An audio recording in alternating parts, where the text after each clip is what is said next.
प्रत्येक भेटीमध्ये राजकारण शोधू नका असं राज ठाकरेंनी म्हटलेलं आहे। उपमुख्यमंत्री एकनाथ शिंदेंची भेट ही शहरातील पार्किंगच्या समस्येसंदर्भात होती असंही राज ठाकरेंनी स्पष्ट केलंय। विरोधी पक्ष म्हणून काही सूचना देणं गरजेचं आहे। सध्या निकोप राजकारण राहिलेलं नाही अशी खंतही त्यांनी यावेळी व्यक्त केलेली आहे। आणि शहरांमध्ये येणारी जी माणसं आहेत ती थांबत नाहीयेत, गाड्या थांबत नाहीयेत, हे आपण कुठे नेणार आहोत सगळं प्रकरण? आणि आज मागे हीच गोष्ट मी मुख्यमंत्र्यांना भेटून सांगितली होती, आठवते तुम्हाला? त्याच्यानंतर मी पत्रकार परिषद घेतली होती, तीच गोष्ट मी आता त्यांच्या कानावरती घातली।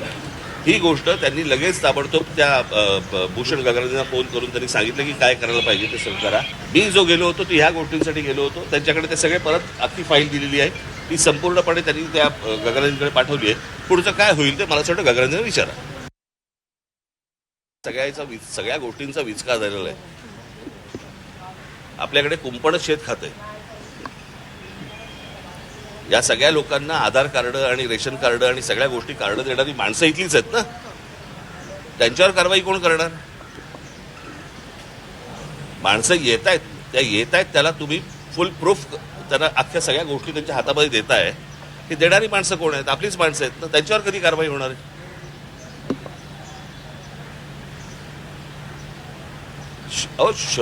एक शहर आहे, त्या शहरामध्ये किती माणसं येऊ शकतात, किती माणसं राहू शकतात, त्याला काही आकार उकार देणार आहात की नाही आपण? कोणी उठायचं आणि कुठेही जायचं आणि कुठच्याही शहरामध्ये राहायला सुरुवात करायची, असं होऊ नाही शकत। मला असं वाटतं या गोष्टींचा राज्य सरकारने आणि केंद्र सरकारने दोघांनी विचार केला पाहिजे। ज्यांच्याकडे आपण बघतोय जी चांगली शहरं म्हणून बर्बाद होणार झालेलीच आहेत।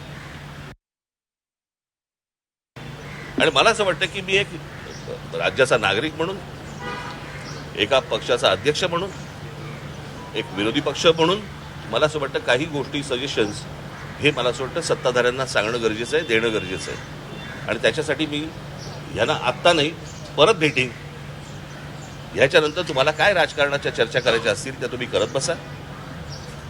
मी जो गेलो होतो, आणि दुसरी गोष्ट म्हणजे ज्याला मी सुरुवात करताना सांगितलं होतं की एक निकोप राजकारण हे महाराष्ट्रामध्ये पूर्वी होतं की निवडणुका संपल्यानंतर सगळेजण एकमेकांना भेटायचे, काही बोलणं व्हायचं, काही व्हायचं।